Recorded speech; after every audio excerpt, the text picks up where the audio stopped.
Motion controls play a big part in fostering a sense of presence.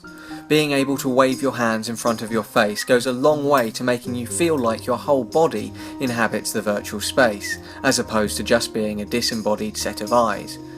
The Razer Hydra is currently the most supported motion controller for the Rift, and it has already proven pretty decent at letting you swing swords and fire guns. But this is just one piece of the puzzle.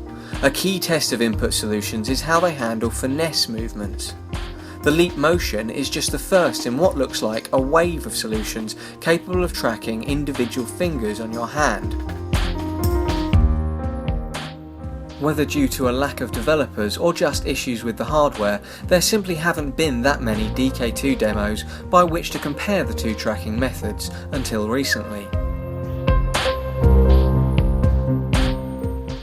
It may not be an exact like for like, but two DK2 demos, Skydesk for the Razer Hydra and Robot Chess for the Leap Motion, both experiment with precision use of hands to interact with virtual objects with as little abstraction as possible. Of course, this comparison should not be considered the final word on either piece of hardware, especially as future iterations and competitors both seem to be just around the corner.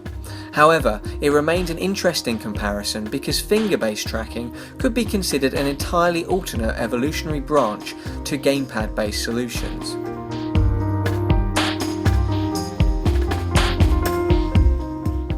Alternate Alex's Skydesk demo for the Razer Hydra is a mini sandbox.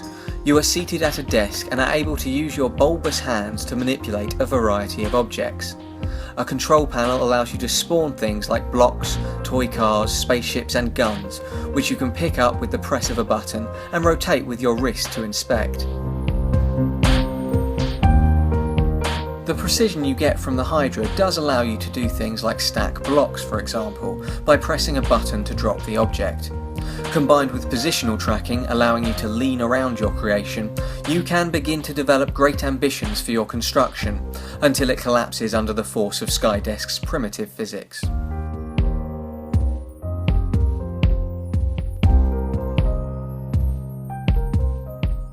Of course, firing off the various guns is also a fun diversion, but without any hostile targets, it soon becomes a hollow exercise. Also at your desk is a little remote-controlled model Cobra Mark III spaceship that you can fly by grabbing the two control sticks. There's a view screen that you can position anywhere in the workspace that allows you to see your ship from where you're seated. This feature probably provides the greatest sense of fun in the demo. It is also ultimately a great example of the advantage of any gamepad-based tracking system. Analog sticks are still useful ways to interact with objects and interfaces in virtual environments.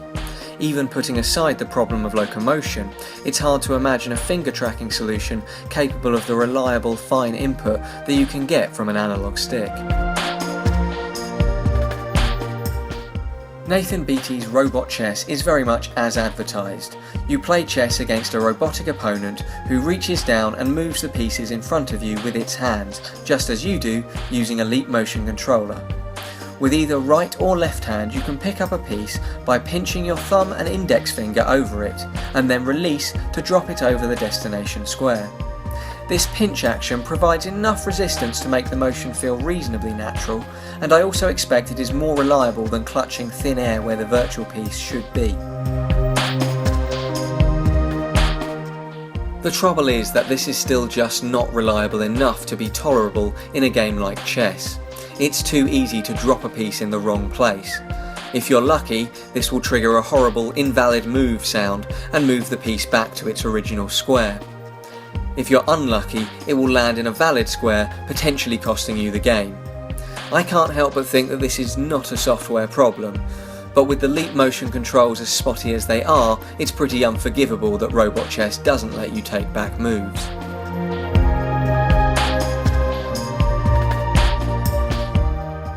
Accidentally dropping your queen into danger is frustrating enough to make you want to knock the board over, which, to add insult to injury, the game doesn't actually let you do.